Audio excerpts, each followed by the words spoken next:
La senadora Gina Andrea es presidenta de la Comisión de Relaciones Exteriores, América del Norte e integrante la de Derechos Humanos. Nacida en Mexicali, Baja California, conocedora presencial del drama migrante en familias y en la niñez, que pretende internarse en la Unión Americana.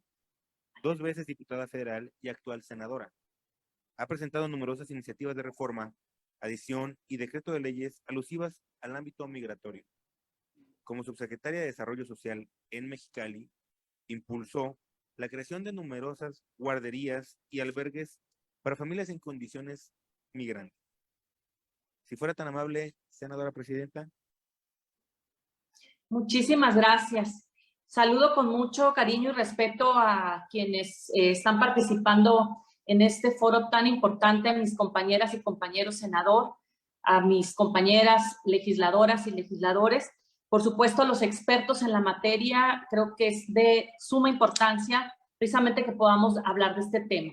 Por supuesto, quiero saludar y agradecer la invitación a nuestra amiga diputada migrante Nora Oranday, y que nos ha invitado a este foro de gran importancia para el futuro de México y de América Latina. Sin duda, el foro es una oportunidad privilegiada para visibilizar una problemática que debe ser abordada de forma urgente por el Estado mexicano. Comienzo mis reflexiones señalando un fenómeno cada vez que tiene mayor importancia. Tradicionalmente, los flujos migratorios del siglo XX se dieron de forma individual. Mujeres y hombres dejaban familias usualmente solas para buscar un sueño, el sueño americano. Esta realidad comenzó a cambiar gradualmente con la crisis de los años 70 y 80 y transformó la dinámica migratoria. Familias enteras comenzaron a migrar, principalmente hacia los Estados Unidos de América, y a finales del siglo XX una importante cantidad de niños y jóvenes que habían acompañado a sus padres o a su padre o a su madre a la Unión Americana desarrollaron su vida aún careciendo de documentos para regularizar la condición migratoria. Esto llevó al nacimiento en el año 2001 de la llamada Dream Act, que en ese entonces ofrecía un estatus legal a cambio de asistir a la universidad o de unirse al ejército. Los Dreamers son adolescentes, hoy adolescentes, algunos ya adultos, en virtud de que esto pues inició hace prácticamente 20 años, pero presentan los problemas recurrentes de quienes carecen de documentación, acceso a la educación y salud pública gratuita.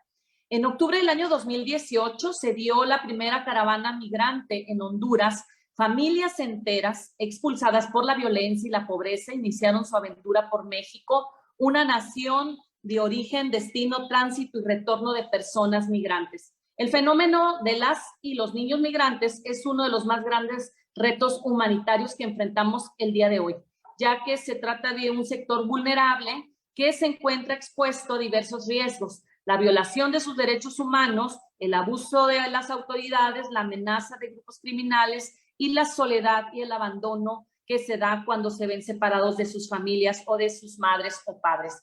De acuerdo con cifras del Servicio de Control de Inmigración y Aduanas de los Estados Unidos, ICE por sus siglas en inglés, y la Oficina de Aduanas y Protección Fronteriza, CBP por sus siglas en inglés, vemos que en el año 2010, en la frontera de México con los Estados Unidos, las cifras de niñas y niños migrantes era de más de 37,000 entre no acompañados y acompañados. Y vemos cómo este registro ha ido aumentando hasta llegar a más de 377,000 niñas y niños en el año 2019. Por lo que el tema no es menor, ya que son niñas y niños que se enfrentan a un mundo y una realidad muy dura para ellas y ellos.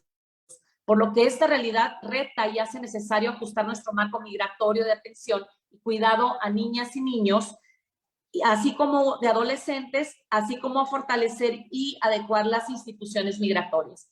Brevemente voy a mencionar que nuestra ley de migración es muy reciente, data de 2011. Apenas en 2021 se reformó la ley para prever como principio de la política migratoria del Estado mexicano el interés superior de la niña, niño o adolescente. Esto obliga a dar atención prioritaria a este sector, protegido por diversos instrumentos internacionales, de los cuales destaco los siguientes. Primero, la Convención sobre los Derechos del Niño y la Convención Internacional sobre Protección de los Derechos de todos los trabajadores migratorios y de sus familias. Dichos instrumentos prevén entre los principales los siguientes derechos: la no discriminación a la vida, derecho a la libertad, derecho a un trato digno, derecho a la salud y derecho a la educación. Además, en estas disposiciones están instrumentos fundamentales como la opinión consultiva 21-2014, derechos y garantías de niñas y niños en el contexto de la migración y o en necesidad de protección internacional, y los derechos de la niñez migrante en jurisprudencia 30 de la Corte Interamericana de los Derechos Humanos.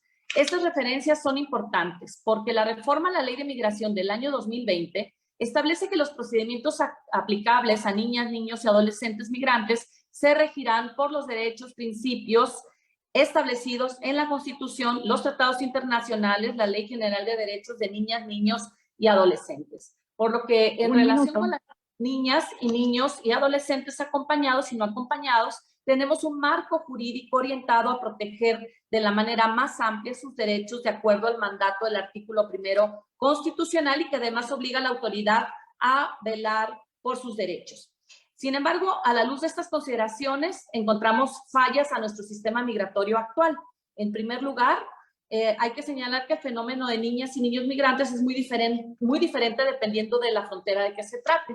En la frontera sur encontramos una realidad distinta. Necesitamos registros oficiales confiables, así como fortalecer los controles migratorios, es decir, infraestructura en nuestras fronteras, precisamente para poder atenderlos. Y además, bueno, pues se requiere también, y hay que decirlo, pues México carece de capacidad institucional, como ya lo hemos visto.